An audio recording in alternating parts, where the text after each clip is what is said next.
I decided to explore the Peace Corps when I was a senior in college. Like most seniors, you think about, what am I going to do with my life? At the time in American history, we had something called the Vietnam War going, and it was almost certain that any able-bodied young man would be drafted.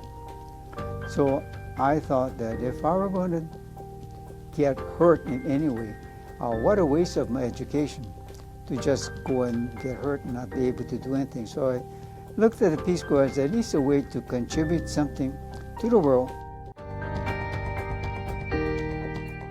Not really.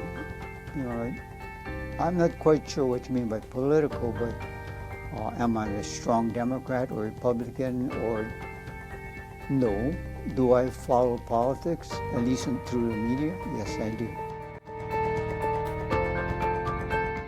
I was stationed or worked in Niger, Republic de Niger. It was in French West Africa. It was a former French colony. My major job there was a teacher. I taught at, it was an agriculture school. It's called l'École pratique d'agriculture sylviculture.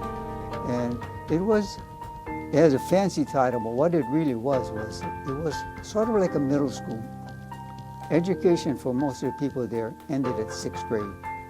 So these were kids who were 7th, 8th, 9th graders, I guess.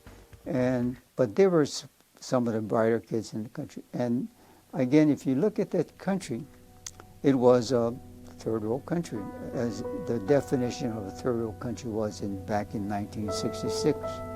And so everything was primitive, roads weren't paved very well, the cattle going around, children running around the streets. Actually made me feel right at home there, because that's how I grew up.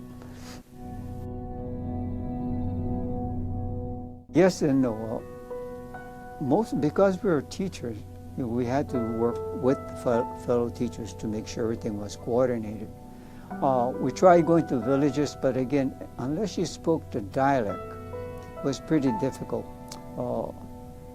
They understood a little French, and so we could get, if we were to barter or ask them directions, it was easy. Most of them spoke French, so we could do that. If we tried a local dialect, for myself, I couldn't. I think the number one thing is I made them realize all Americans aren't white, and that we were not demons, and we weren't really mean people and all that kind of thing, and that we were just like everybody else. Which is, by the way, I have to admit, I learned also that the Africans weren't very mean people.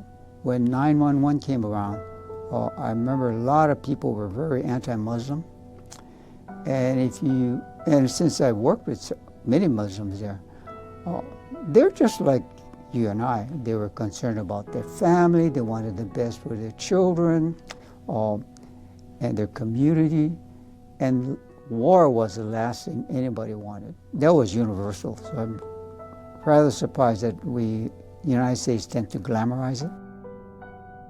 Oh, yes. I'd say in many ways. One, of course, I changed my profession. I wasn't quite sure with a degree in agriculture where I'd be working for a nursery or farm. And I learned overseas that I really liked teaching. So I came back and got a degree and became a teacher. Give a man a fish and he eats for a day. Teach a man to fish and he eats forever. And that's one of the things that stuck with me even now. I taught agriculture at Hawaii Community College. Initially at Leeward Community College and then at Hawaii Community College. I enjoyed it. The years went by very quickly. I wanted to, however, at this time it's not possible. Several years ago, before COVID, the program was terminated because it got too dangerous. If you hear about this terrorist groups like Boko Haram, and they were in that country, in the eastern part of the country. So it made it a very, very dangerous place to be. indirectly, members of my group are really active, and so some of them actually went back once or twice, and they filmed a lot of documentaries. But as far as myself directly converse with anyone of them, no, we never had the opportunity. Yeah, definitely.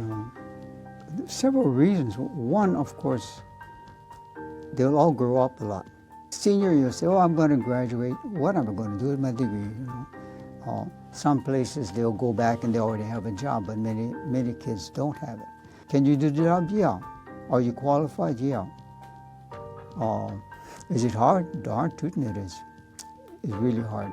Surprisingly, my aunt would send me care packages, and the thing I wanted, she'd send macadamia nuts, chocolate-covered macadamia, all the kind of goodies. I like the instant ramen. Of course, you miss the food. So you go there, you're going to learn how good you are, what you didn't study correctly, and you'll be given responsibilities that actually people who have been working for several years, even then, don't have that opportunity.